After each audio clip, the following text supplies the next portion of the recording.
Guns haven't stopped and tensions run deep. On the outskirts of the constantly shifting battlefield, hundreds of thousands try to make themselves comfortable in evacuation sites, afraid to return home.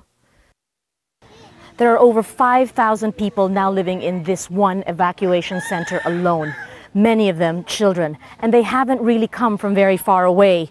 The temporary homes that have been set up here have just been transferred from right across the marshland over there, where fighting has been intense. And just last week, the airstrikes over there were felt all across the way here in the evacuation centers.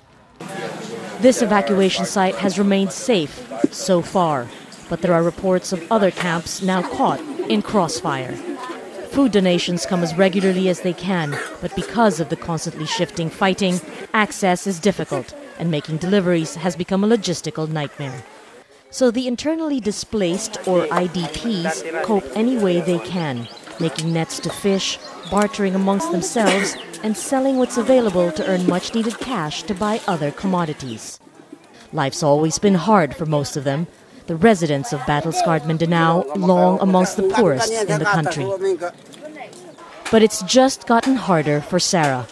Pregnant with her 6th child, she says her husband's body was found after he was abducted from an evacuation camp under suspicion of being a rebel fighter by armed men she thinks were government troops. Her situation is not unique. The army believing even evacuees are not safe from infiltration. We have indicators and observations on this, and there are food items, particularly sacks of rice, being diverted. In this World Food Program warehouse, sacks of rice and corn await the next distribution. Just recently, some of their stock was found stolen or sold on to black market vendors by evacuees desperate to make money. We put a lot of focus on this issue of the validation, and we also look at, after we distribute, we conduct what's called post-distribution monitoring. So all of that helps us come with an assurance that the food that we provide goes to the right people. Knowing who or what to trust is only getting more difficult.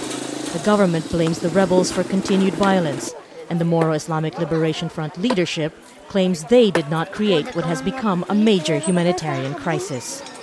The ball is now in the hands of the government. It is up for the government to make the first step. We're just waiting.